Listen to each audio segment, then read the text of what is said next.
tenemos una conferencia interesantísima donde sería imposible ni siquiera empezar a abarcar todas las fortificaciones que tiene el patrimonio militar de Cartagena. Con José Antonio Martínez tuve la suerte de conocernos. Él lleva mucha andadura en castillos y sobre todo mucha andadura con el Plan Nacional de Arquitectura Defensiva, donde es un miembro más de los que somos dentro del Ministerio de Cultura.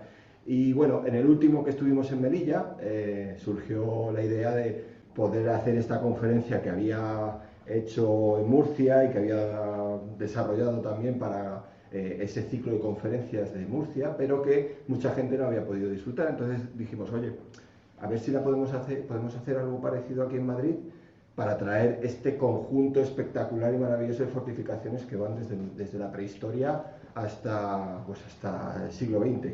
Entonces, bueno, no me quiero dilatar mucho más. José Antonio, además de arqueólogo, que ha excavado en Siria y que ha trabajado, es impresionante, tiene un currículum que, vamos, que a mí me da envidia muchas de las intervenciones que ha hecho en Mesopotamia.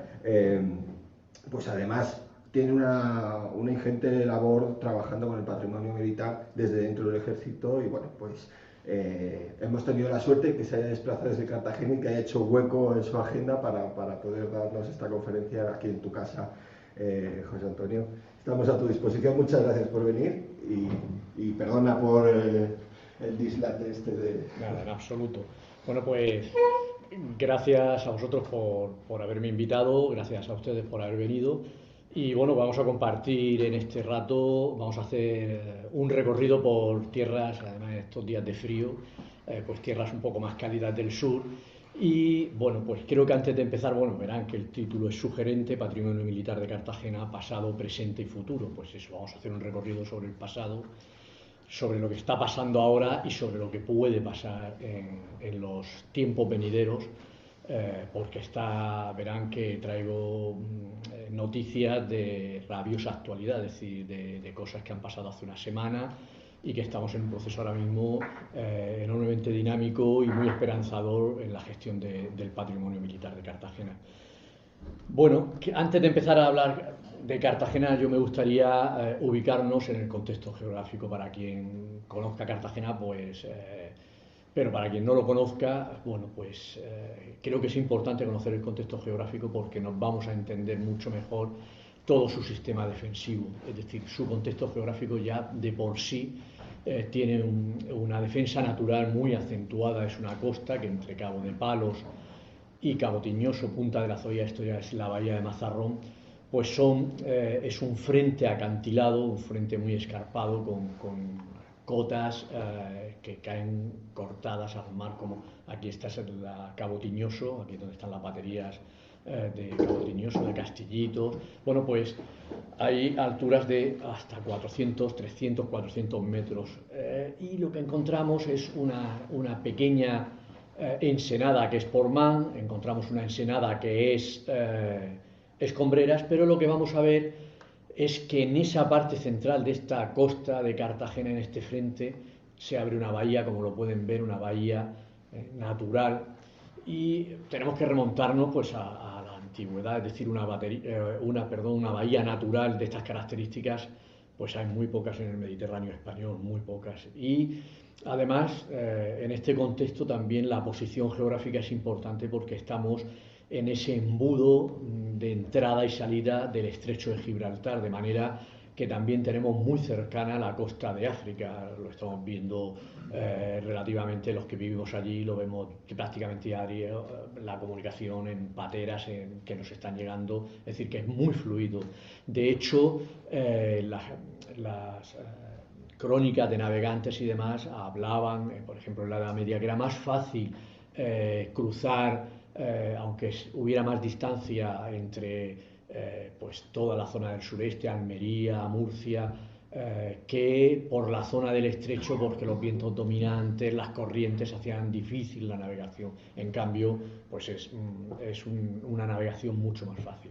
Se entiende de esta manera, pues por una parte esa defensa natural y por otra el lugar estratégico. Bueno, un lugar estratégico que si nos vamos acercando a Cartagena ya estaríamos aquí entrando en la bocana, en este estrecho, en este embudo, que está dominado por dos por dos puntas en cada uno de los extremos, Podadera, la punta de la Podadera y la punta de Navidad, y la punta de Santa Ana y la punta de Trincabotijas. Y además tenemos unos bajos, el bajo de Trincabotijas, el bajo de Santa Ana y el bajo de la Laja. Esto hacía que la entrada, aparte de ser estrecha, tenía mucha dificultad, de manera que hacía en un momento determinado ya lo abrupto del entorno inmediato y la propia dificultad de entrada, bueno, pues en un momento determinado hacía que el puerto interior, que vamos acercándonos, este es el puerto interior, bueno, pues estuviera mucho más protegido. Pero además la topografía de Cartagena, del puerto, desde el siglo XVIII está totalmente transformada, pero hasta el siglo XVIII teníamos lo que se conoce como el mar, era el marjal, este estero, que es una laguna que conectaba por el mar de Mandarache, otro mar interior, que es precisamente donde en el siglo XVIII se hace el arsenal, y lo que hace es generar, la península, esta península donde se instala, donde se funda la ciudad. Es decir, con estas condiciones geográficas, pues manifiestamente es un lugar deseado y codiciado por culturas y civilizaciones, porque es un puerto natural que permite el control marítimo y además también un punto de entrada y salida del territorio. Y como digo, hoy día tenemos la tecnología, somos capaces de hacer un puerto en cualquier lugar. Es cuestión de tecnología y es cuestión económica, pero estamos viendo cómo se hacen ampliaciones de puertos en lugares con 20, 30 o incluso 40 metros de profundidad. Pero en este caso, esa tecnología empezamos a desarrollar las tecnologías portuarias a partir de la segunda mitad del XIX, con la segunda revolución industrial. Bueno, pues entendemos que es el puerto por excelencia, el puerto natural del Mediterráneo español, y además pues por eso va a ser el puerto natural y el puerto militar que lo es hoy día. Y dicho esto, vamos a empezar por el pasado y vamos a hablar de 2 milenios de patrimonio militar. Y lo vamos a ver desde 3 perspectivas: desde una evolución tecnológica, cronológica y tipológica. Es decir, podemos estudiar las fortificaciones de Cartagena desde estos 3 puntos de vista.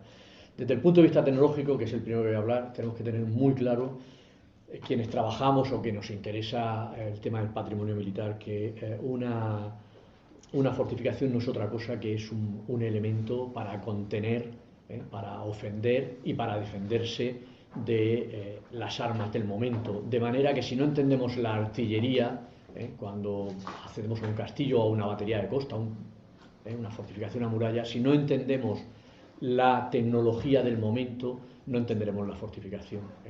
Así que cuando intervenimos en una fortificación, lo primero tenemos que ser artilleros y luego ingenieros militares, es decir, frente a esa artillería, qué arquitectura tenemos que desarrollar para que sea lo más efectiva posible.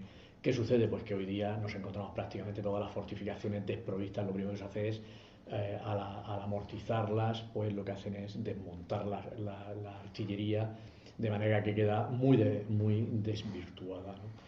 Entonces, para mí, metodológicamente, que llevo ya unas cuantas intervenciones y restauraciones en baterías de costa y en fortificaciones, siempre lo primero que hacemos es entender qué artillería hay y en la manera que entendamos la estructura arquitectónica. Por lo tanto, en Cartagena podemos hablar de 2 grandes etapas: las etapas que todos conocemos, esa fortificación neurobalística, es decir, aquella fortificación que está preparada para ofender o defenderse de armas de impulso mecánico, catapultas, decirlo más, o cualquier otro tipo de arma de propulsión mecánica.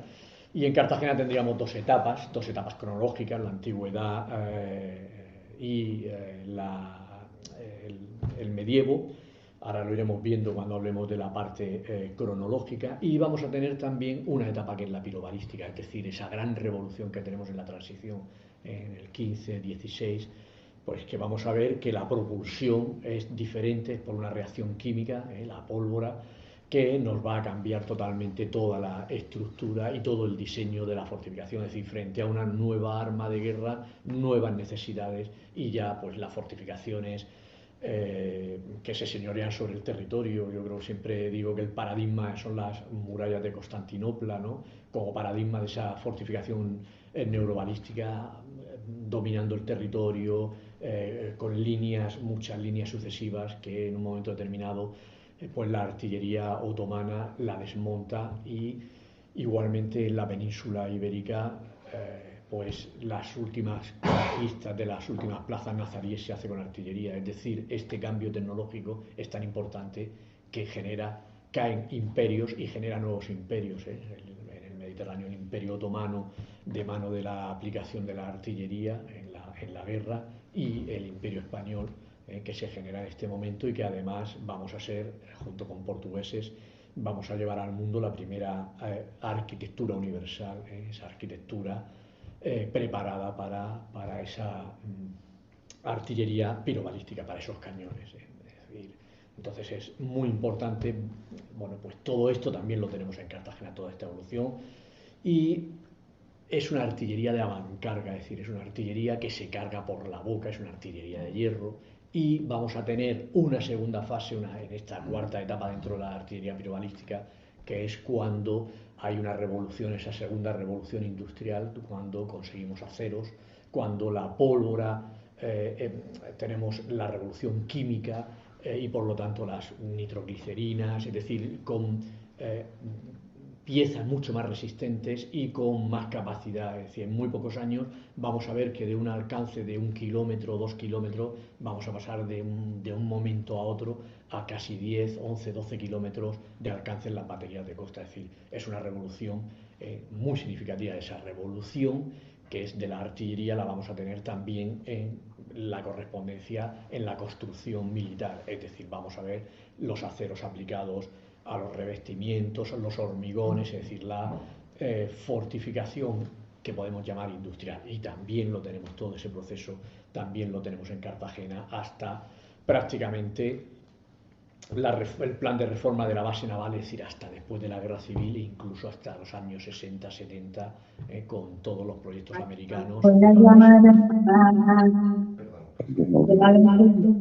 Sí, estoy en una conferencia ahora.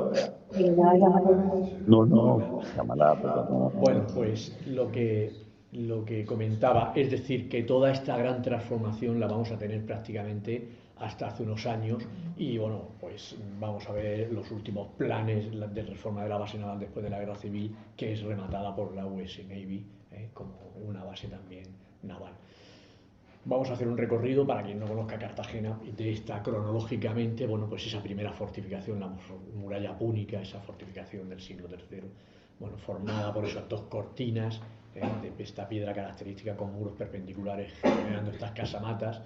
Bueno, pues se encuentra precisamente en qué punto, pues en el punto, no les he comentado que el interior de esa península está dominada por 5 cerros, el de mayor altura es de la Concepción, y que en este punto precisamente donde la península se une, por decirlo así, a tierra firme, pues es donde se va a fortificar y donde vamos a tener las primeras manifestaciones. Bueno, pues tenemos la muralla púnica, vamos a tener, cuando Roma conquista Cartagena, bueno, pues vamos a tener también fortificaciones de época clásica, de época republicana, de época imperial. Vamos a tener un corpus epigráfico muy interesante que nos habla de torres, de puertas, que se conserva en el Museo Arqueológico Municipal. Y en el Parque Arqueológico del Molinete, que ahora va a ser recurrente porque lo vamos a ir viendo, pues fíjense, el límite durante 2000 años, el límite de la ciudad ha estado ahí, y la muralla, tenemos la muralla púnica, la muralla romana y encima la muralla de Carlos I, porque de aquí llegabas al Almarjar, a esa laguna, ¿no? Desde aquí es donde las tropas romanas conquistan, desde el Almarjar conquistan la ciudad, como nos lo describe Polibio. Bueno, pues ahí vamos viendo esa evolución, esas fortificaciones de época clásica. Tenemos también de época bizantina, no material, pero sí epigráfica, la inscripción de Comenciolos. A ver, Cartagena es la capital de la Hispania bizantina, Cartago Espartaria, donde Justiniano crea aquí la capital. Y bueno, pues sabemos que de esa ciudad púnica y romana que ocupa prácticamente toda la extensión de la península, hay una retracción entre el Cerro del Molinete y el Cerro de la Concepción.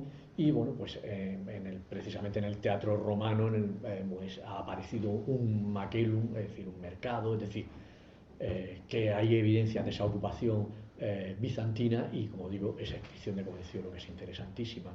Y de época islámica aún más el poblamiento se retrotrae y se asienta en el Cerro de la Concepción. Y sabemos perfectamente, o muy bien, cómo es la parte de la arqueología, porque afortunadamente tenemos un plano del siglo XVI que lo describe perfectamente y que coincide bastante fidedigno con las evidencias materiales que conservamos. Pues tenemos lo que es una medina islámica, con su alcazaba, su alcázar, sus arrabales, con muros de tapia, de tapial, con sus torres. Aquí estamos viendo la alcazaba, con el alcázar.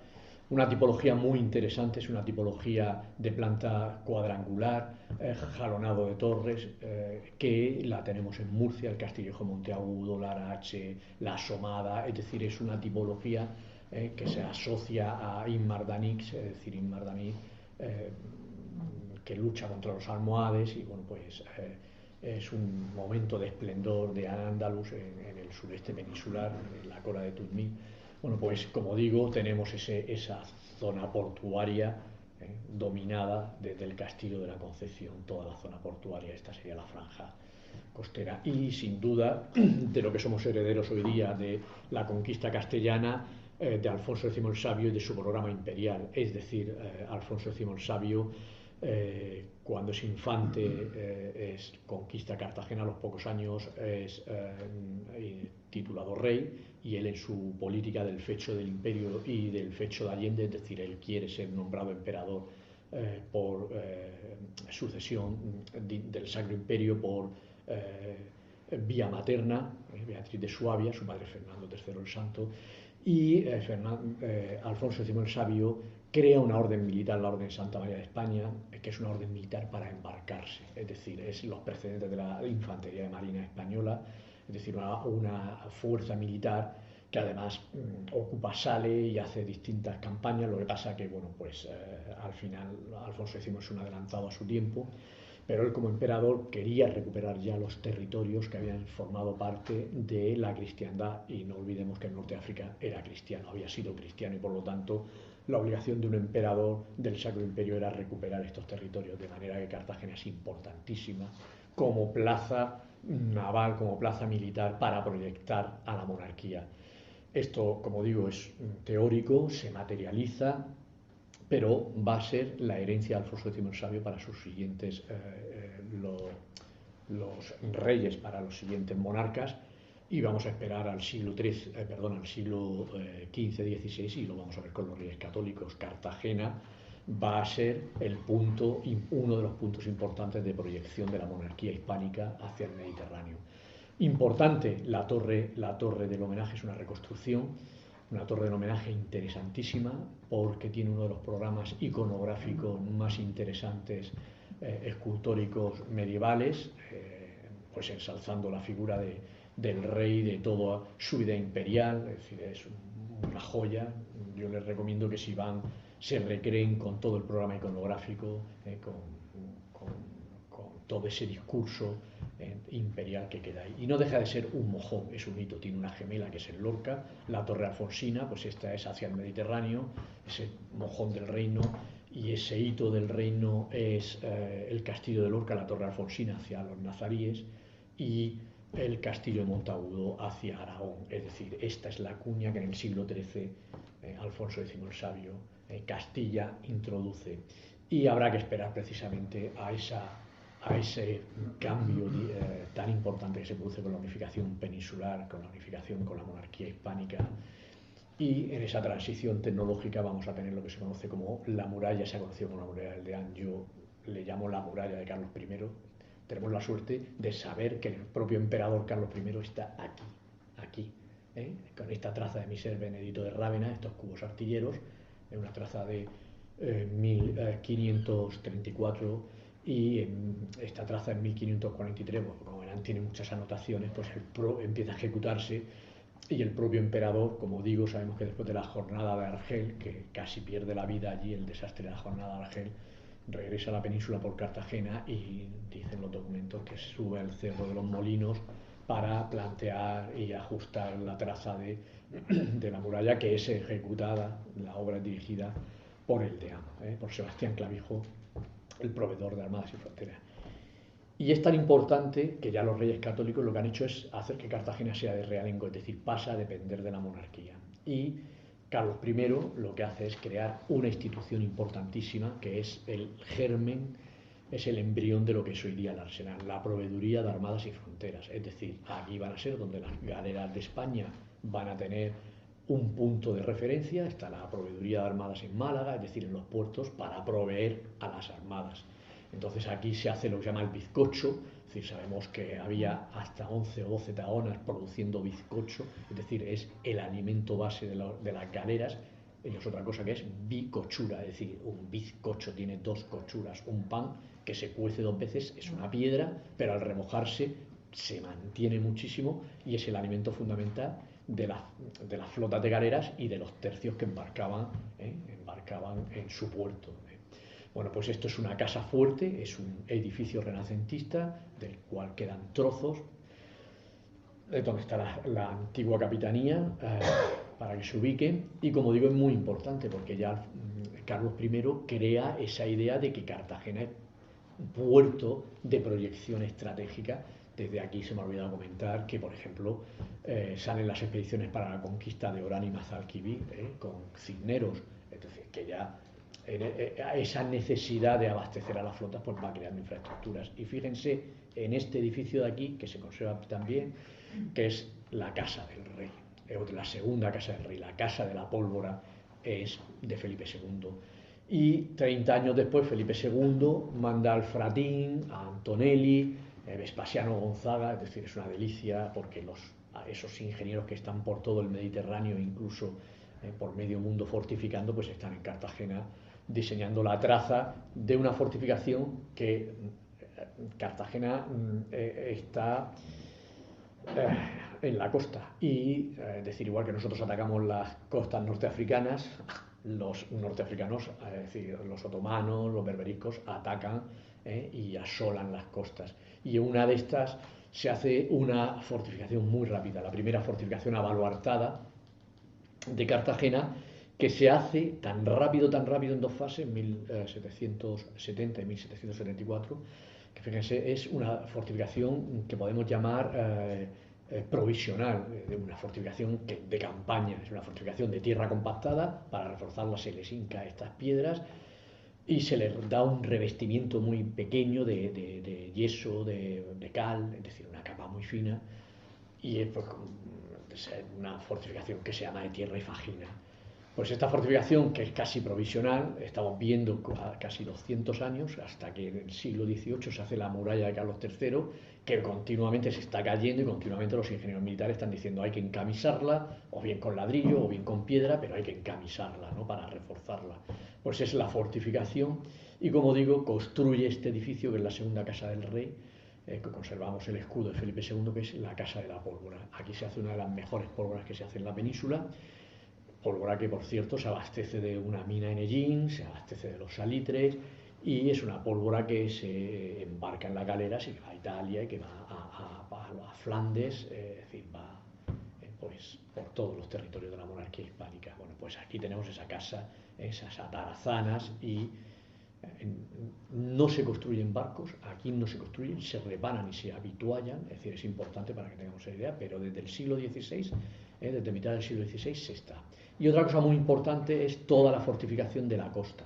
Como les decía, los berberiscos están atacando la costa y se hace un plan, Antonelli con Vespasiano de Gonzaga, que es el virrey de Valencia, bueno, pues están diseñando para, en un momento determinado, proteger las pesquerías, las almadrabas. En el sur tenemos muchas almadrabas, la única almadraba que queda en el Mediterráneo está, aquí en la Zoía, en el Mediterráneo español, después ya en Barbate más ese Atlántico, pero la última almadraba la tenemos aquí y es de tradición, de manera que si tú querías desarrollar el territorio tenías que darle protección a esos pescadores y, bueno, pues con estas torres de costa y a su vez también para el tema de la agricultura, pues también para ganadería y agricultura, las torres de campo.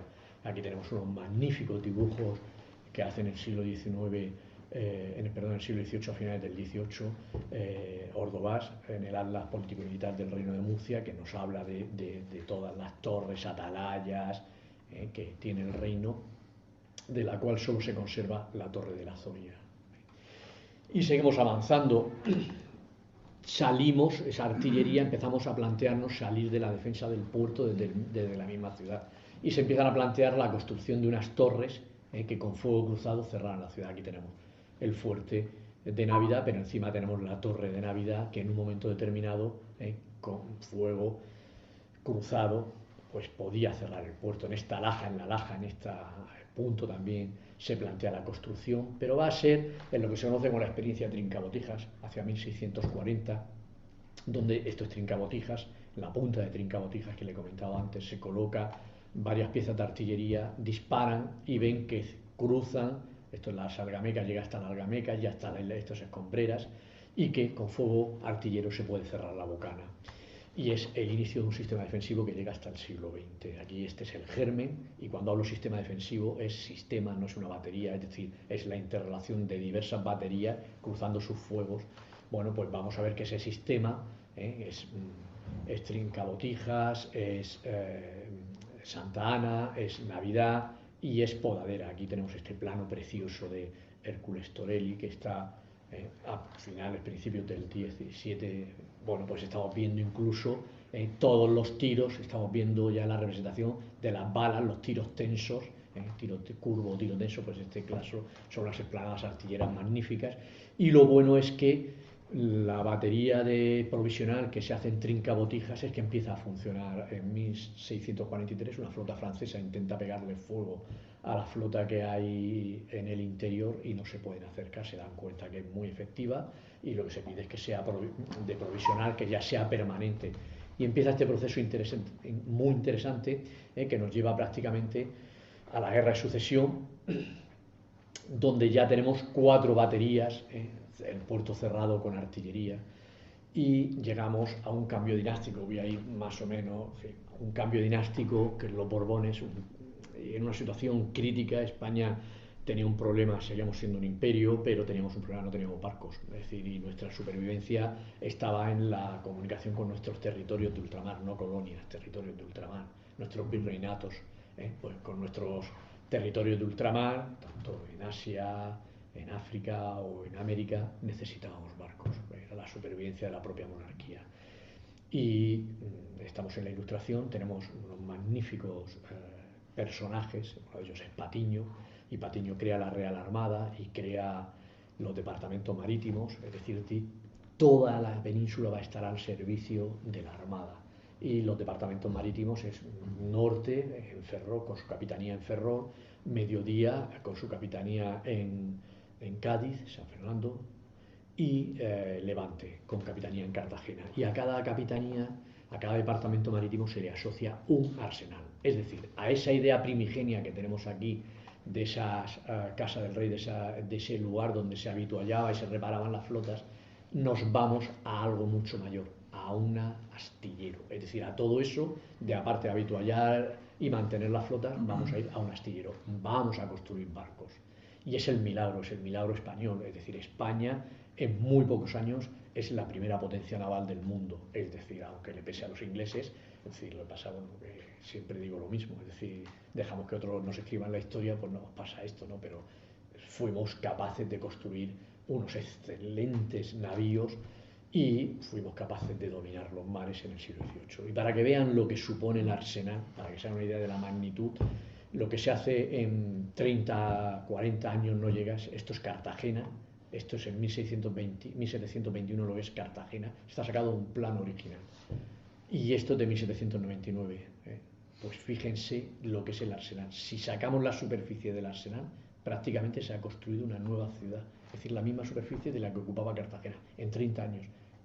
Imagínense lo que supone eso de inversión, es decir, eso solo en el arsenal, porque a todo esto, para darle protección al arsenal, es decir, pues hay que crear unos sistemas defensivos y unos edificios logísticos, de manera que fíjense lo que supone la transformación de Cartagena. En muy poco tiempo el arsenal se aprueba en 1731, 32, pero las obras, realmente el proyecto definitivo se aprueba en septiembre del 49, 1749, y hacia el 82, 80, la Serana nunca ha terminado de construirse, siempre ha sido un edificio en transformación, pero es verdad que los grandes programas y los grandes proyectos hacia 1782 ya está acabado, ya se están construyendo las grandes series de navíos en el astillero y por lo tanto podemos decir que está en plena producción.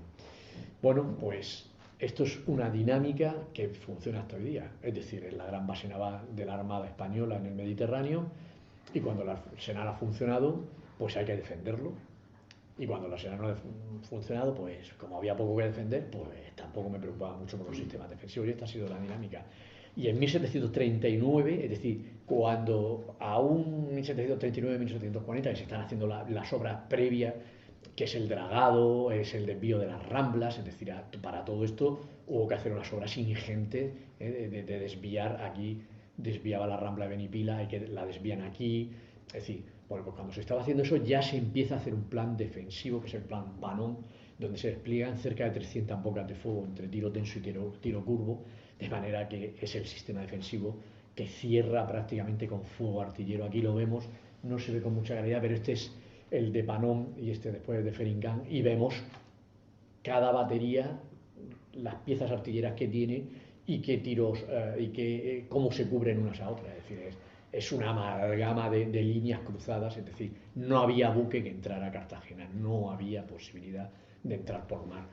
De hecho, cuando lees los derroteros, todos estos accidentes geográficos te hacían que tuvieras que entrar con mucho cuidado porque dependiendo del viento te podía montar encima de una de esas lajas, es decir, que por eso les explicaba lo importante también de la defensa natural que tiene. Bueno, pues tenemos un sistema defensivo marítimo que se completa con un sistema defensivo terrestre.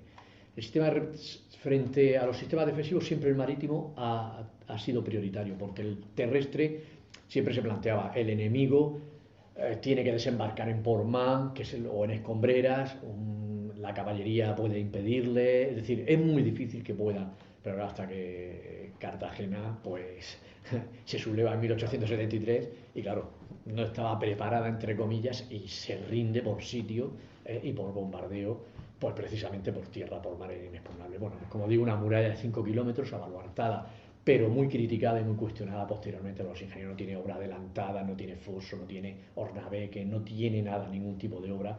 Y dicen que es prácticamente una obra para evitar un golpe de mano y sobre todo para evitar contrabando. Y se apuesta todo a los fuertes exteriores, unos fuertes exteriores en galeras, atalaya y moros. Estos fuertes abaluartados muy bonitos, hoy día ya los 3 del ayuntamiento, hace un par de meses, 3 meses, este era el último, ya son los 3 propiedad del ayuntamiento. Y llegamos a la guerra de sucesión, perdón, a la guerra de independencia, y aquellos que habían sido enemigos acérrimos de España, pues de pronto somos muy amigos, son los británicos, los ingleses. Pero los ingleses, que son muy listos, y dicen, sí, ahora somos amigos, pero igual que somos amigos, mañana dejamos de serlo. Y se acantonan en Cartagena, pero intentan no meterse en la ciudad, de hecho no se meten. Además que hay epidemias y demás, y ellos se meten en el castillo de Galeras, de hecho hay una lápida de un mariscal de campo inglés, y en San Julián, en estas cimas, perdón, se ponen aquí en estas cimas y aquí, y bueno, en los fuertes. Pero como no son, como digo, no son, lo tienen claro, hacen un pequeño puerto aquí, un fondeadero, un embarcadero mejor dicho, y dicen que no hay suficientes tropas para abastecer ni darle servicio a todo este frente de fortificación, que mejor destruirlo y quitar la artillería. Claro, que al final lo que decía, vamos a dejarnos vía libre que en caso que tengamos que salir podamos salir, ¿no? Y es algo muy cuestionado porque durante casi 40 años Cartagena prácticamente se queda sin sistema defensivo marítimo, quedan 2-3 baterías habilitadas. Y los ingleses, lo interesante es que nos construyen una torre a la martelo. Esta tipología que ven, esto lo encontré cuando estaba haciendo mi tesis doctoral en los archivos británicos, en la National Library. Y es interesante porque es una torre a la martelo. Una torre a la martelo que están en Australia, están en Estados Unidos, están en Mahón, pero en la península no tenemos documentadas. Es el modelo defensivo costero de los ingleses en esta época. Es una torre que lleva solo una pieza de artillería, pero que gira en un marco giratorio de 360. Entonces, bueno, pues eran muy efectivas. Martelo es un cabo que está en en una isla italiana, creo que es entre Córcega y Cerdeña, y bueno, pues de ahí viene el nombre, un combate, y de ahí viene el nombre. Total, que tenemos una torre de Martelo, una nueva tipología constructiva. Bueno, pues los ingleses construyen, que ahí se nos queda, y como digo, hasta casi 40 años después, 50 años, no vamos a tener fortificaciones. Y de nuevo lo mismo, la renovación de la Armada Isabelina, es decir, la renovación industrial, bueno, pues lo que hacen es que se reactiva la construcción naval en el arsenal y por lo tanto se reactivan los sistemas defensivos y se hace lo que se llama el plan de defensa, el primer plan defensivo, este tipo de fortificaciones magníficas. Esto es una maqueta que ya desaparecía, por gracias, tenemos una fotografía de la batería de la Podadera, estaba en Guadalajara, en la Academia de Ingenieros, que cuando ardió pues se perdió. Son baterías interesantísimas y es un modelo que se aplica a toda España. Por primera vez hay un sistema defensivo marítimo, que esta misma batería la tenemos en Santoña, muy parecida a las que tenemos en Santoña, las que tenemos en Ferrol, las que tuvimos en Cádiz, las que tenemos en Tarifa, es decir, es un modelo y es un modelo. Zarco del Valle, el ingeniero general, manda unas comisiones de indagación, ven qué modelos son los que están habiendo en Europa, entre el francés y el alemán, y se adopta el alemán, que al final no es el alemán, es el de Montalembert, que es un francés, pero que es el que cogen los alemanes, que es a casamatado. Es decir, todo esto son órdenes de casamatas. Los artilleros están protegidos. Las piezas se pueden sustituir, los artilleros no. Los franceses, en cambio, son esplanadas. Ellos potencian mucho todo el sistema valorado y siguen yéndose a esplanadas artilleras, y aquí, en cambio, bueno, pues aquí tenemos estos dos órdenes. Y es interesante porque es muy bonito, esta fotografía es muy bonita, son estas baterías acasamatadas, en este caso en dos órdenes. Conservamos una, el Fuerte de Navidad, la conservamos, es la única. ¿Por qué? Porque cuando este plan, que se conoce como el Plan O'Donnell, el plan de 1860, en 1863, 64, 65, entra la artillería de avancarga, de retrocarga, entrada por ordenanza, de manera que tenemos nuevos cañones con más capacidad y no me valen las fortificaciones. De manera que ya se sabía que se estaban ensayando en muchísimos lugares otro tipo de artillería, pero aún así acabaron este plan porque dijeron, tenemos que defendernos, encima vale esto que nada. Y precisamente, pues esta misma batería, esta que están viendo, es 15-20 años después. La desmontan, aquí fíjense, aún quedan las casamatas, e instalan cañones Krupp alemanes con alcances de 10-12 kilómetros.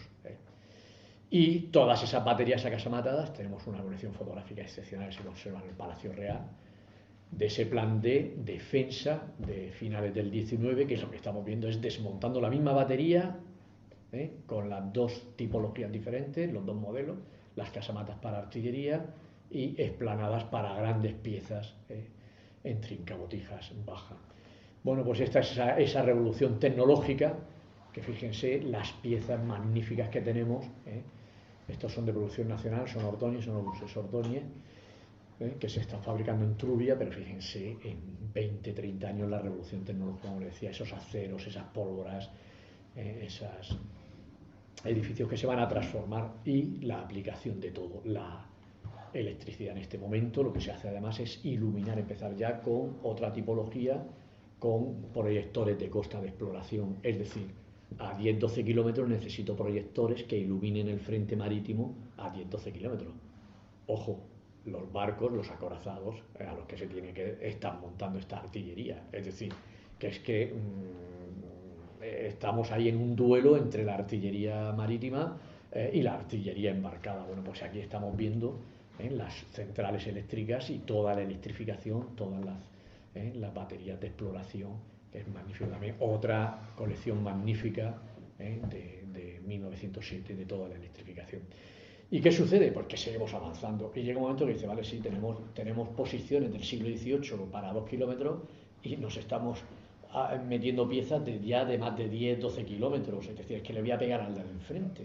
Es decir, pues pasa lo mismo. Estoy remodelando las baterías, pero no llego a artillarlas, y lo que estoy buscando, además, el desastre militar, táctico de la rebelión, la revolución cantonal, de la sublevación cantonal, se dan cuenta que Cartagena es batible ahora mismo por tierra, y entonces lo que hacen es crear nuevas posiciones en el monte de Roldán y en el monte en la posición de Sierra Horda. Aquí tenemos estas líneas azules, ya están estudiando pues a tierra cómo avanza en la línea defensiva para evitar que hasta este punto pueda haber baterías de sitio que puedan atacar la ciudad. Y por mar lo mismo, es decir, empieza lo que se llama tanteos de defensa, 1910, 12, 14, y acaba en esto que es el plan de defensa de las bases navales de 1926.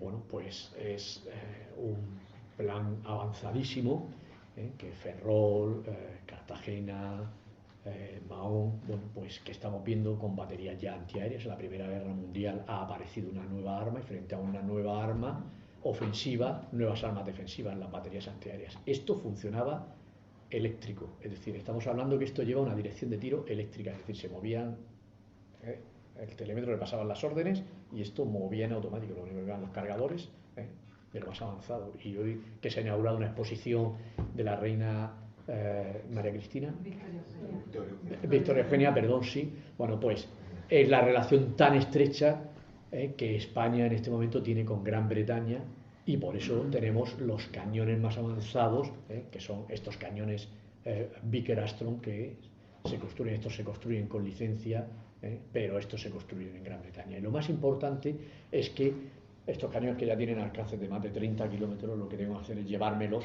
precisamente a abrir ese arco defensivo, y empiezo a explorar nuevos lugares, y van a ser Cenizas, que van a ser los puntos más extremos, y vamos a ver esta maravilla. Y estamos viendo en lugares más de 200, 300 metros a cota del mar, sobre el nivel del mar, las obras de ingeniería que hubo que hacer para hacer estos montajes, montajes que son muchos de ellos subterráneos. Esto lo conseguí hace muy poquito, es magnífico, en fin, donde viene todo el montaje y el funcionamiento, toda la maquinaria, y imagínense lo que es en esta época toda la infraestructura que hubo que hacer para estos montajes. Es decir, que es sorprendente cuando vamos a Castillitos o vamos a Cenizas y vemos estos montajes, verlos allí, pero hay que pensar cómo se subió estas piezas allí arriba y cómo se construyeron todos estos asentamientos. Fue una obra de ingeniería excepcional. Pues aquí lo tienen, es decir, todos los cañones, es decir, con kilómetros de carreteras arrastrando tubos de 17 metros, de varias toneladas o de bastantes toneladas, descargándose esto en la Zoía, Portmán, y subiéndolo. Es decir, y otra particularidad en Cartagena es lo que nos, es decir, esta arquitectura historicista, pues que es una concesión que le da un valor añadido a cuando visitamos, pues, por ejemplo, inspirada en la arquitectura egipcia, americana, precolombina, o en estas baterías de inspiración medieval, ¿no? Bueno, o clásicas, como puede ser el Atalaya. Es una delicia, es decir, que ver estos lugares, las vistas que hay, están dentro además de parques regionales, y además con la suerte que aquí conservamos los cañones. Es decir, el poder entender perfectamente tanto arquitectura como artillería es fundamental. Y prácticamente cuando están artillados empieza la guerra civil. Es decir, de hecho los fuegos de esplanada, las pruebas de esplanada se hacen prácticamente en este momento. Y lo que se refuerza muchísimo es la artillería antiaérea. ¿Por qué? Porque por mar no van a poder, y la frontera terrestre está muy alejada. Es decir, aquí si viene un peligro no va a ser por mar, sino es por aire. Efectivamente, Cartagena es masivamente bombardeada, la única base naval que queda en manos de la República. Y fíjense, si no se han fijado, por si no se ve, esto es una bomba. Esto es una bomba de aviación cayendo porque los aviones italianos llevaban cámaras, iban fotografiando los impactos, y estáis todos los acorazados en el dique de la Curra. Tenemos un montón de tipologías y tenemos todo un sistema de refugios antiaéreos magnífico, de lo mejorcito que se hace en España. ¿Por qué? Porque es una base naval y lo hacen los militares. Tenemos militares del Ejército de Tierra, tenemos para la Armada y tenemos civiles. Los civiles son masivos, algunos para capacidad de 3, 4, 5.000 personas. Hemos calculado que aproximadamente había para hacer más de 30.000 personas en refugio, construido al final de la Guerra Civil. Y que les estoy poniendo es excepcional, es decir, es un estanco. Es decir, no hay que olvidar que en Cartagena se hacen submarinos, se están fabricando submarinos, es decir, hay capacidad estanca y hacen estancos con sus cámaras, sus máquinas. Todo esto es el sistema de inyección de aire, de extracción de aire y todos los aeropuertos que se hacen en torno a Cartagena. Hemos catalogado todo esto que están viendo, todos estos puntos rojos son refugios antiaéreos que hace un par de años hemos catalogado. Les aseguro que es de los trabajos más sorprendentes que he hecho en toda mi carrera profesional, porque fue en algunos de ellos entrar casi después de 60, 70 años, en algunos de ellos había hasta literas, es decir, para que se hagan una idea. Y bueno, pues perfectamente toda la grafía, todo, es decir, ha sido las puertas estancas, es decir, una cosa fue como retrotraerte a este momento, ¿no? Pues, magnífico. Y bueno, hemos encontrado los planos, efectivamente, con puertas estancas y hemos hecho fotogrametría y 3D y bueno, pues con toda su maquinaria, es decir, era muy avanzado, ¿sí? Era una tecnología muy avanzada para la época, estos refugios. Y una defensa terrestre. Este ya es el final de la guerra civil y ya se hace un plan de defensa de la base naval. Si igual que hemos hecho un plan de defensa marítimo de 30 kilómetros, pues fíjense, ya desde Águilas hasta Guardamar, Torrevieja, Guardamar, estamos hablando que el sistema defensivo a través de núcleos de resistencia, de búnker, trincheras, nidos de ametralladoras, es decir, es tremendo, con sistemas, líneas de defensa para voladuras, es decir, es tremendo para defender la base naval. Y después incluso durante la posguerra, durante la Segunda Guerra Mundial, se refuerza en previsión de que España pueda entrar en la Segunda Guerra Mundial. Bueno, pues seguimos avanzando y entramos, ya vamos acabando esta parte, y entramos en la posguerra. En la posguerra, donde sorprendentemente hay una transformación, hay una bunkerización de toda Cartagena, unos planes, dice, bueno, si estábamos arruinados, bueno, hay una transformación tremenda, y lo que vamos a decir es que se bunkeriza Cartagena, se hace subterránea. También he tenido la suerte este año de visitar algunos de los búnkeres que se construyen y que están operativos, y se entran en camiones, es decir, eran para miles de minas, torpedos, es decir, está orada en Cartagena, es decir, Cartagena se perfora. Está sin estudiarse porque muchas de estas infraestructuras siguen en uso, es decir, siguen teniendo interés para la defensa. Y para que se hagan una idea, pues fotografías de una colección que hemos se ha catalogado hace muy poquito de todas esas transformaciones, los puertos militares de la Algameca, bueno, pues toda una transformación profundísima. Y esto les traigo algunos planos. Estos son túneles de combustible que están en funcionamiento, que los americanos los ponen para millones y millones de litros de combustible, y todo está bajo tierra metido. Y hay uno en la atalaya y hay otro, claro, frente a los bombardeos, pues también para los túneles de submarinos. Quiero que se queden con esto porque estos dos no se construyen todos, pero estos dos sí están construidos. Pues estos túneles para también inspirados en los túneles de las bases navales alemanas del frente de los U-Boot. Bueno, pues simplemente hemos hecho un recorrido, todo esto lo acaban los americanos y bueno, pues como digo, muchos de ellos están hoy día en funcionamiento. Les voy a hablar muy rápidamente, atendiendo a características tipológicas. Tenemos más de 600 elementos catalogados en Cartagena de patrimonio militar. Y todo esto, fíjense, todo lo que está en negrita, pues fíjense, desde baterías tenemos antiaéreas, antisubmarinas, de costa terrestre, portuaria, de salvas, de honores, de sitio. Y yo les voy a hablar del campo de destrucción y tiro, porque es patrimonio inmaterial, ya no está, es decir, pero las dotaciones de los barcos y los artilleros tenían que formarse en algún sitio. Y les voy a explicar cómo es y cómo por casualidad hemos descubierto una preciosidad, una joya ya desaparecida. Bueno, pues la Marina, donde pues tenía que, a las afueras, tenía una batería doctrinal, es decir, y nos lo describe. Encontré este plano y encontré después la documentación. Dice, tiene 3 portas de cubierta y cubierta baja. Es decir, construyeron en tierra una sección de un barco con sus portas. Aquí lo tenemos, la sección, levantaban y ellos como si estuvieran en el mar disparando en el mar. Es decir, no era en el mar, no eran los barcos donde ensayaban, sino era en tierra porque era mucho más fácil. Entonces, aquí tiene 3 portas, esta es la sección, aquí estaría el cañón.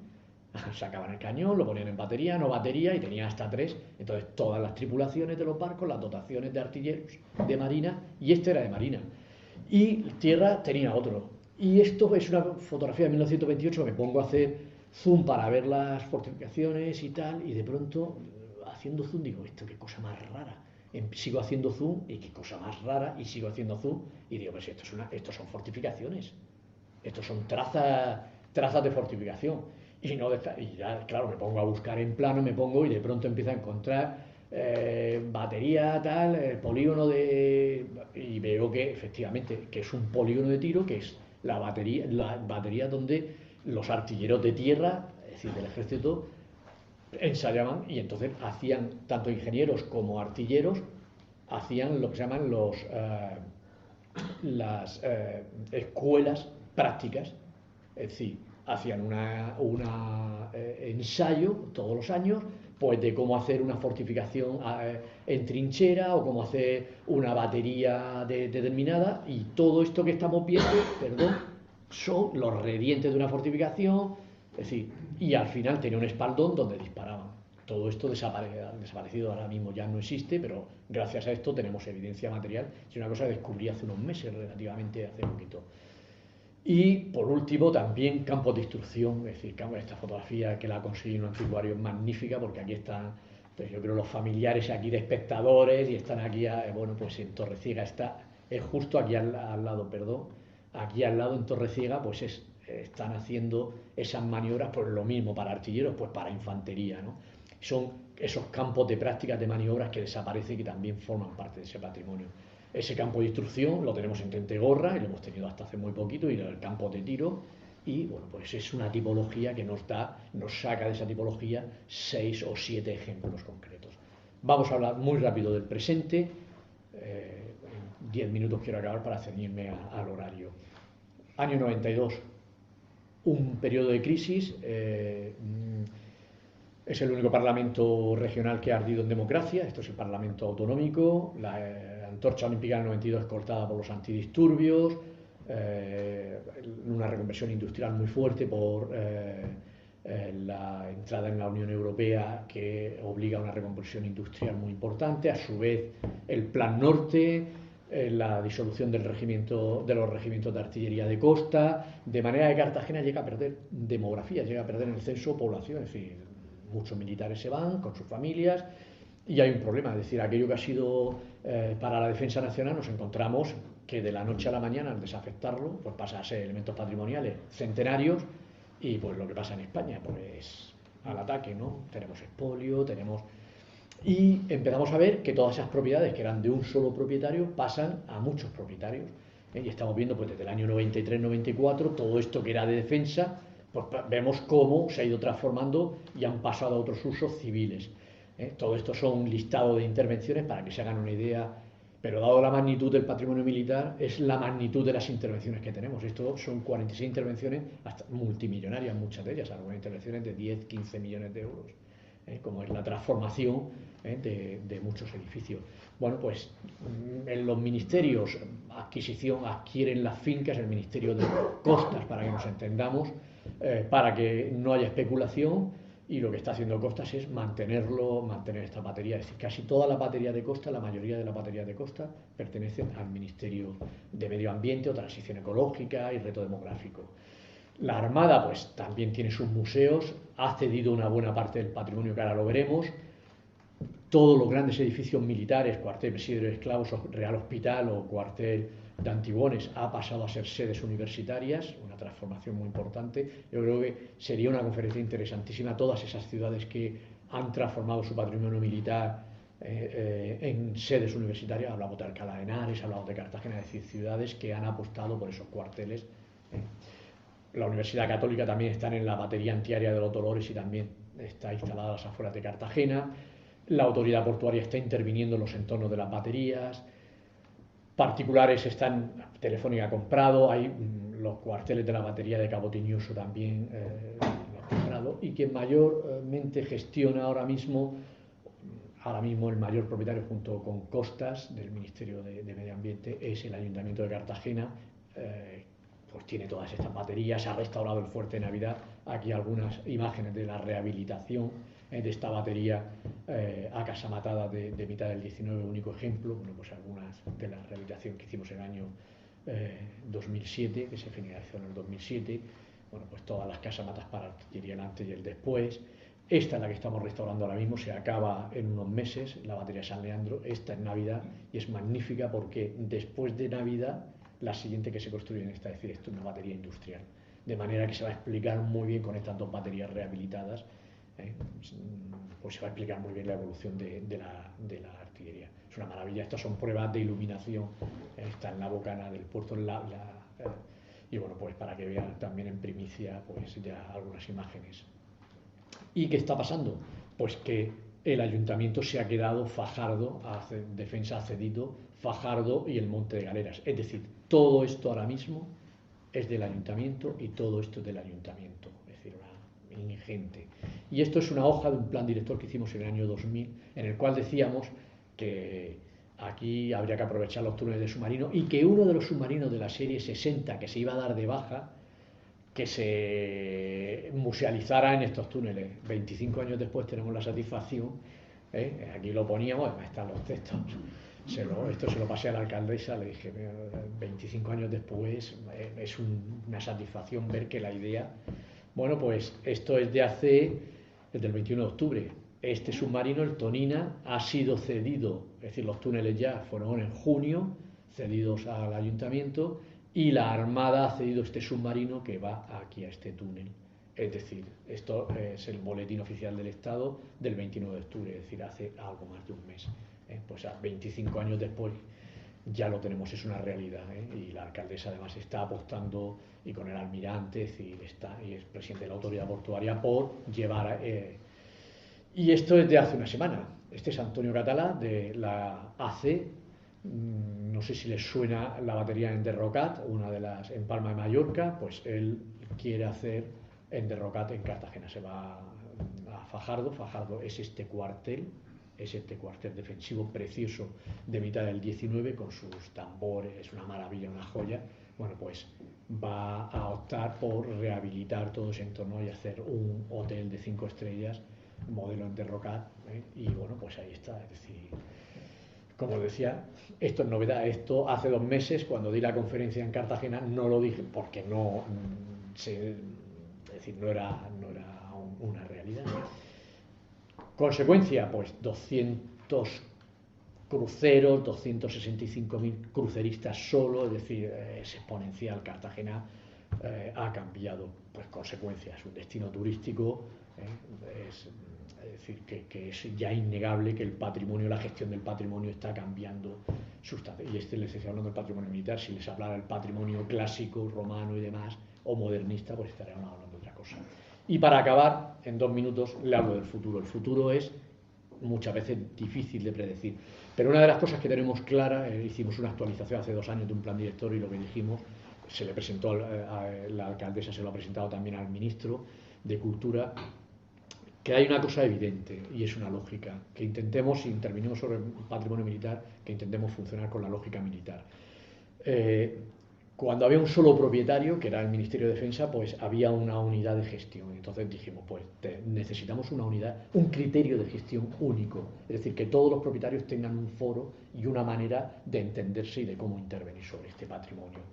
Tenemos ejemplos en España, modelos de exitosos, y bueno, pues, pero no teníamos que irnos fuera de España. Dijimos, bueno, que lo que planteamos ya se ha hecho, ya está ensayado, pero es que en Cartagena la Fundación Teatro Romano, Cartagena Puerto de Culturas, Consorcio Turístico Cultural, o la Fundación Sierra Minera han rehabilitado y recuperado patrimonio. Es decir, lo que planteamos es un ente de gestión donde participen todos los propietarios, donde estén participando todos los propietarios, como un Cartagena Puerto de Cultura 2 que cumple 25 años y ya tiene más de 40 empleados, es una pyme, y gestiona magníficamente el patrimonio de Cartagena. Aquí son algunos de los centros. El fuerte de San Leandro lo va a gestionar Puerto de Culturas, y nosotros planteábamos un programa de cooperación entre propietarios, de conocimiento, protección, conservación, restauración. Es decir, que si vamos a protegerlo, que lo protejamos con los mismos criterios, que si vamos a intervenir, que intervengamos con los mismos criterios, que si restauramos con los mismos, que divulguemos, que hagamos acción social. Bueno, pues todos los propietarios pues que establezcan eso. El ayuntamiento por sí no puede invertir varios millones que te puede costar una batería, pero si tenemos 10-12 propietarios y cada uno aporta a esa fundación o a ese consorcio 200-300.000 euros al año, si es asumible por las administraciones, estamos hablando de nos podemos juntar al año con 2-3 millones de euros para ir invirtiendo en fortificaciones, ¿no? Es una intervención y una aportación solidaria entre todos los propietarios, porque evidentemente todos los propietarios quieren que ese patrimonio militar esté en las mejores condiciones. Importante el programa de conocimiento, es un programa indispensable, seguir catalogando, seguir conociendo, seguir el programa de protección, planes directores. Estamos haciendo planes directores, se está haciendo el plan director, el Ministerio de Cultura ahora mismo está ejecutando el plan director de las fortificaciones de la Bahía de Cartagena, pero estamos haciendo también planes directores concretos de cada elemento. Es decir, si tenemos un enfermo sobre el cual vamos a intervenir, tenemos que chequearlo, tenemos que conocerlo perfectamente para precisamente poder hacer un programa de conservación de restauración coherente, y también formar a aquellos técnicos e incluso trabajadores que van a participar en estas intervenciones con técnicas, con talleres de trabajo. Es decir, es muy importante que quien intervenga sobre el patrimonio tenga experiencia y formación adecuada, y este patrimonio es muy específico. Programas de comunicación, es decir, potenciar la divulgación es importantísimo, tanto con estudiantes, también un programa de acción social, potenciar, alentar, fortalecer, aumentar, y ya se está haciendo. Es decir, en mayo, abril, mayo se hace lo que se llama la Ruta de la Fortaleza, 5.000 personas se inscriben y en muy pocas horas las plazas quedan agotadas. Es decir, se hace el cross de artillería, se hacen muchísimas actividades. Es decir, hay una acción social ya consolidada, de manera que lo que hay que potenciarla, pero ya está, no hay que crear nada. ¿Y esto qué es? Pues esto, para acabar, lo que hemos hecho en ese plan director es simplemente hablar de las 5 Cs de los objetivos relacionados con la Convención de Patrimonio Mundial.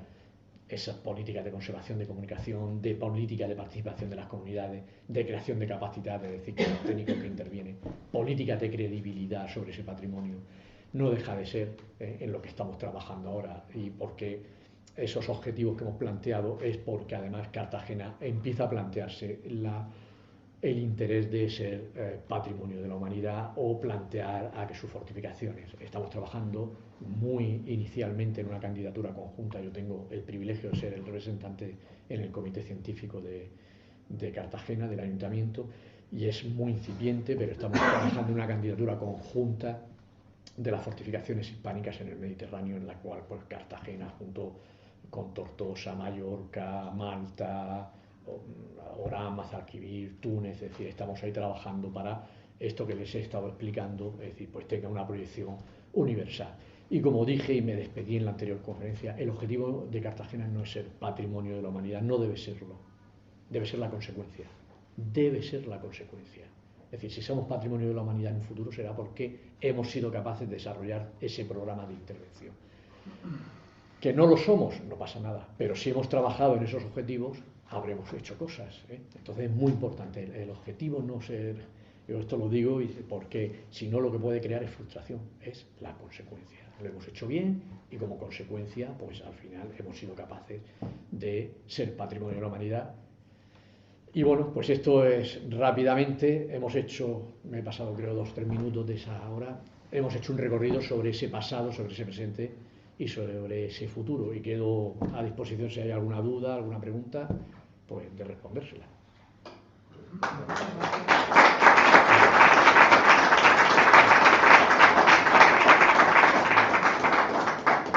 Yo, si me lo permite, sí quería hacerle 2 preguntitas muy rápidas.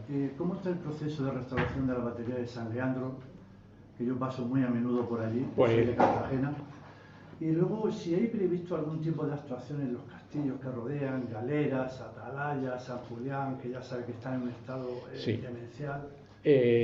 Ahora mismo se está haciendo el plan director por parte del Ministerio de Cultura. El plan director del Ministerio de Cultura es sobre 29 fortificaciones. Un plan director no deja de ser otra cosa que un chequeo. Estamos chequeando a un enfermo en el cual nos va a decir cómo debemos intervenir sobre ese patrimonio, ¿no? Entonces, bueno, pues va a ser un documento muy importante. San Leandro estamos acabando. San Leandro estamos acabando ya. De hecho, ayer ya me pasaron incluso la aplicación app que para la musealización, ya se está trabajando en la musealización y se está acabando lo que es la intervención. Va a haber una segunda fase, pero está muy avanzada y va a ser sorprendente. Para la ciudad va a ser un nuevo descubrimiento. San Julián tiene un problema. San Julián es de Telefónica, es privado y Y ahí es donde digo que hay que implicar a los propietarios, es decir, Telefónica tendrá dinero para poder aportar e intervenir. Entonces, lo importante es hacer que entienda que como propietario debe participar de la conservación de ese patrimonio. Entonces, bueno, pues en esa herramienta de gestión yo creo que es fundamental implicar a los propietarios y que entiendan que como propietarios tienen que conservarlo. Es ingente, de Moros hemos hecho el plan director, está hecho el plan director, y se quiere hacer obra este año que viene, de Espeñaperro, el fuerte de Espeñaperro está, también hemos hecho 2 fases ya de intervención y viene la tercera, que esta debe ser la que ya permita que sea visitable. Y a ver, Podadera ha intervenido defensa y la Armada hizo una conservación del muro que estaba en peligro de ruina. La entrada a Navantia también, el baluarte también ha sido restaurado por defensa, pero hace como 2 semanas o 3 semanas se ha caído un trozo también que se va a rehabilitar. En los túneles de Palmador se van a rehabilitar para el Tonina, es decir, que hay muchas intervenciones y mucho patrimonio ya en funcionamiento. Todos los cuarteles, toda la Universidad Politécnica tiene habilitado y rehabilitado. Entonces, bueno, nos queda una labor ingente, nos queda mucho. Sí. Sí, perdón. Yo había leído referencias sobre los túneles para submarinos, pero bueno, aquello cuando yo los leía a Camille Busquets era en principio una zona de seguridad, de defensa, no se comentaba nada. Entonces, eso, ¿cuándo sería ya visitable por el público? ¿La estructura de túneles y el propio submarino Tonino? Es un proyecto a medio plazo, es decir, ahora mismo ya se está trabajando en propuestas de intervención, pero para que nos hagamos una idea, el submarino está en el carenero. El submarino hay que adaptarlo y prepararlo para cómo se va a visitar. Lo más seguro es que se hagan cesáreas por las bandas, que tú entres y salgas, como el que está expuesto en Torrevieja no es posible.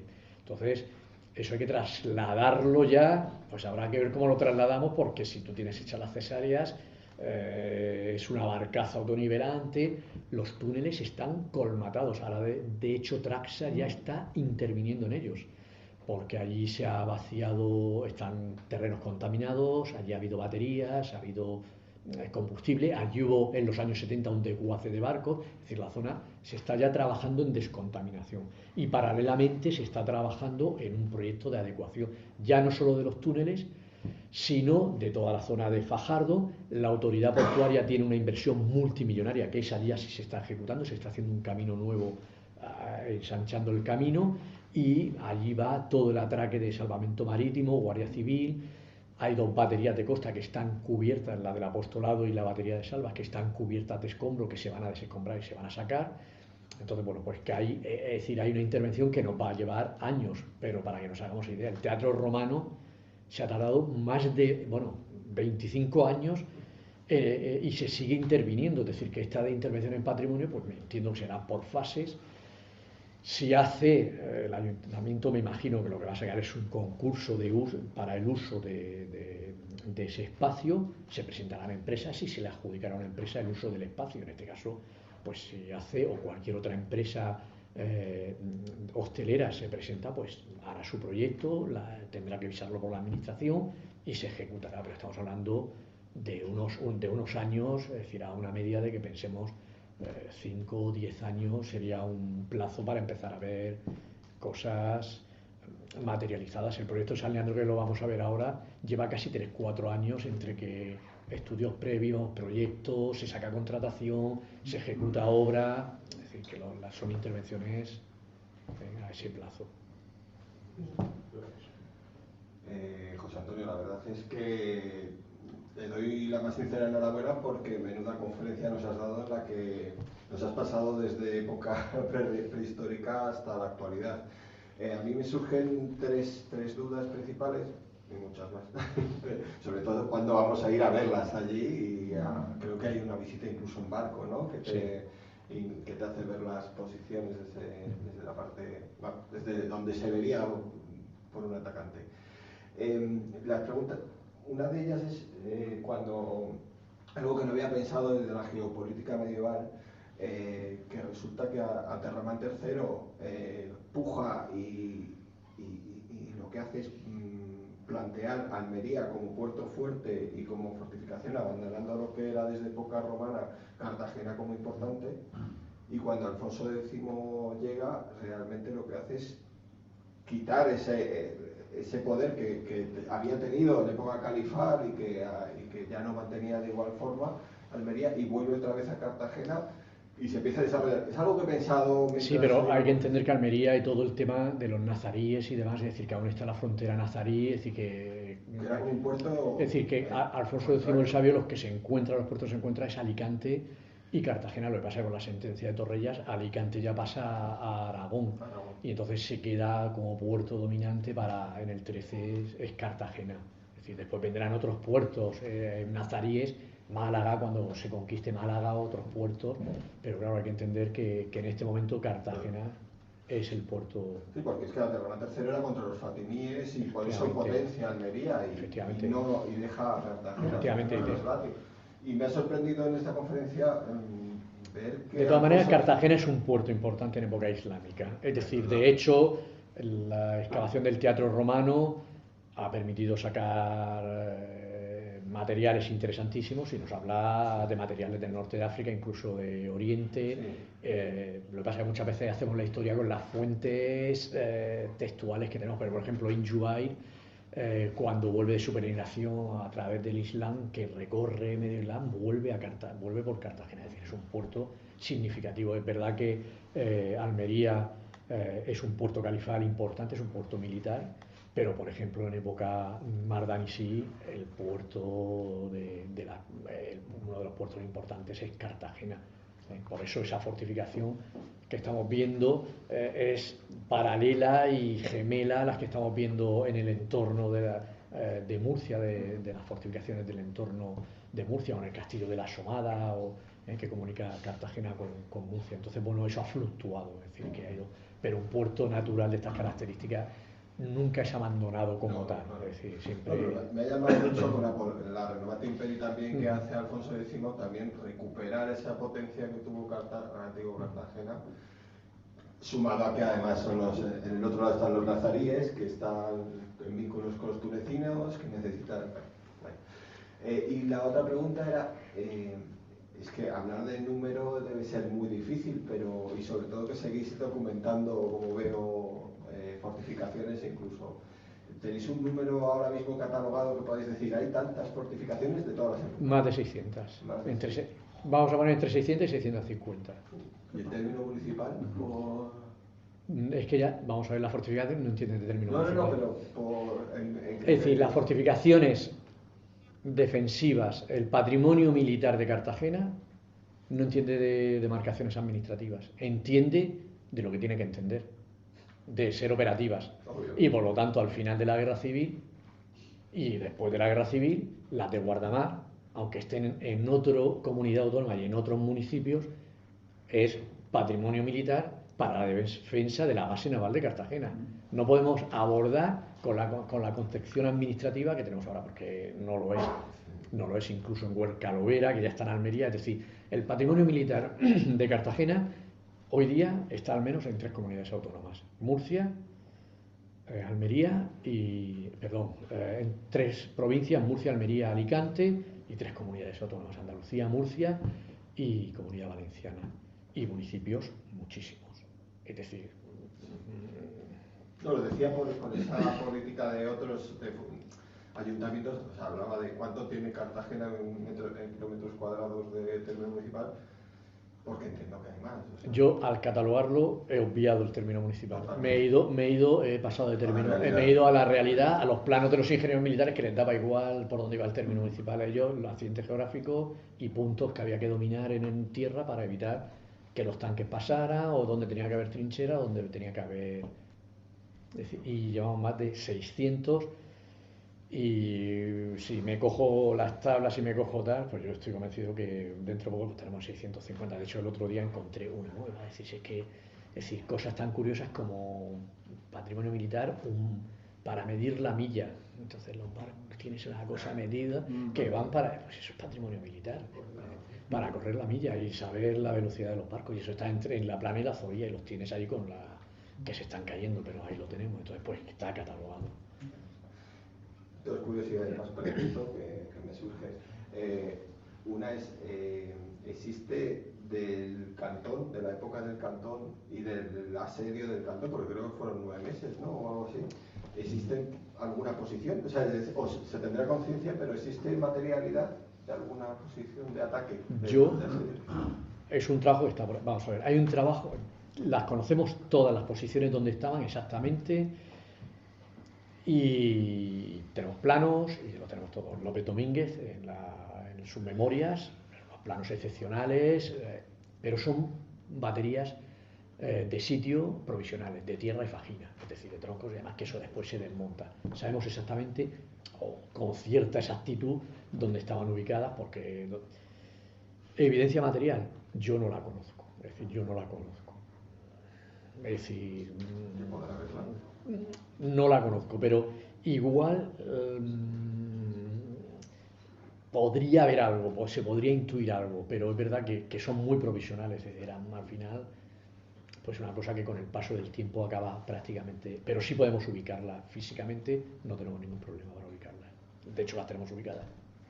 Y la última era en relación a la defensa, hemos visto que fuegos cruzados, pero a nivel del agua me imagino que estarían planteados que salieran también barcos para la defensa, o no, o pregunto, desde la ignorancia absoluta, porque yo soy medievalista. Pues mira, cosas tan curiosas, pues por ejemplo, si habláramos del mayor hecho de mayor trascendencia naval, es el Castillo Lite, es decir, es la mayor tragedia naval de la guerra civil, es decir, más de 1400 muertos en ese transporte de tropas que entra al final de la guerra civil en Cartagena y que la batería La Parjola lo hunde. Bueno, pues las baterías, por ejemplo, San Leandro estaba artillada con 3 piezas en casamata de 24 centímetros, pero tenía a su vez piezas de tiro rápido de 7,5, es decir,